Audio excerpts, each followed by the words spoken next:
böyük heyvanlardan 7 nəfərə qədər şərhli kəsib paylaya bilərlər. Bir nəfər yüzlərlə, minlərlə hətta qurban kəsib paylaya bilər. Tək adam üçün isə deyək ki, bir qoyun və yaxud da keçi məqbuldur ki, onu şərhli kəsmək olmaz.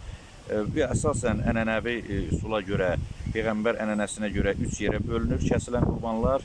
Bir hissəsi özü və ailəsi üçün, ikinci hissəsi qonşular və qohumlar, üçüncü hissəsi isə, daha böyük hissəsi isə deməli maddi sosial vəziyyəti imkanı ağır olan şəxslərə təqdim olunur.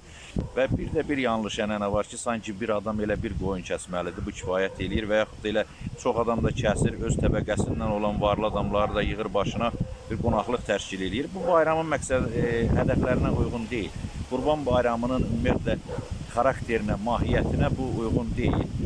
Qurbanlığın, ümumiyyətlə İslam dilindəki ibadətlərin hamısı demək olar ki, sosial bərabərliyi nəzərdə tutur, Allaha yaxınlaşmağı nəzərdə tutur, sadəliyi nəzərdə tutur, səxavəti, mərhəməti, rəhməti bunları nəzərdə tutur. Yəni burada əsas hədəf məqsəd odur. Burada xırda detallar araşdırmaq lazım deyil ki, mən bir dənə kəsdim, neçə kilo böldüm, neynədim. Yəni ümumiyyətlə mahiyyəti başa düşən, dərk eləyən adam üçün bu anlaşılandır ki, təbii ki, sosial insanlara yardım göstərməkdir.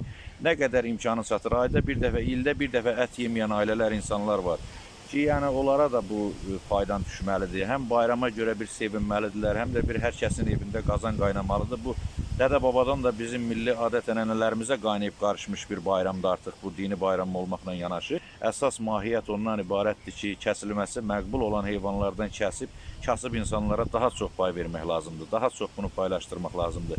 Yolları, izləri zibilləmək lazım deyil. İslam dini təmizlik dinidir. Ən-nəzafətü minəl iman, Peyğəmbər buyurur ki, təmizlik imandandır.